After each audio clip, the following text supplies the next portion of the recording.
Congrats Chaitanya for your success. Thank you very much sir. So ఎప్పుడు pass out, ఏం చదివారు? 16 pass out sir. Okay. MTech చేశాను సార్. Okay. జేఎన్టీయూలో చేశాను. ఓకే. సో ఎలా ఉంది 4 months of journey with BRN? చాలా ఆనందంగా ఉంది సార్. ఓకే. బాగా నేర్చుకున్నాను. ఓకే. బీఆర్ఎన్లో బాగా నేర్పారు, బాగా ఓకే. నేర్చుకున్నాను. ఓకే. ఫ్రెండ్లీ నేచర్ ఉన్న సార్ దొరకడం నా అదృష్టం. Okay.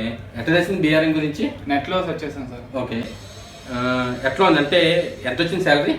Salary 25,000 sir, by hand. By hand. By hand. Expect చేసావా? అంటే 4 months బ్యాక్ ఏమో అసలు జాబ్ వచ్చిందో రాదో తెలియని పరిస్థితిలో వచ్చావు. అవును సార్. ఇప్పుడు 25,000 per month శాలరీ. అవును ఎక్స్పెక్ట్ సార్. చేసావు ఈ సక్సెస్ ని? అసలు ఎక్స్పెక్ట్ చేయలేదు సార్. సో ఎట్లా పాసిబిలిటీ సక్సెస్ అచీవ్ అంటే చేయడానికి? నాలెడ్జ్ గెయిన్ చేశాను సార్ ఇక్కడికి వచ్చిన తర్వాత. ఓకే. ఓకే. బాగా సపోర్ట్ చేశారు Okay. సార్. సో దానివల్ల నాకు జాబ్ వచ్చింది. ఓకే. నార్మల్ ట్రైనింగ్ కి మన బీఆర్ఎన్ ఇన్ఫోటెక్ ట్రైనింగ్ కి మేజర్ డిఫరెన్స్ ఏంది నువ్వు అబ్జర్వ్ చేసి? మేజర్ డిఫరెన్స్ వచ్చేసి practical training sir. Okay. Morning 9:30 నుంచి ఈవినింగ్ 6 o'clock వరకు ట్రైనింగ్ ఉంటుంది. ఓకే. సో దానివల్ల నాకు మెయిన్ కాన్ఫిడెన్స్ పెరిగింది. Okay. So that's why I get the job. Okay. Job లేకుండా చాలా మంది ఇబ్బంది పడుతుంటారు, వాళ్ళకి ఇచ్చే సజెషన్ ఏంది నువ్వు?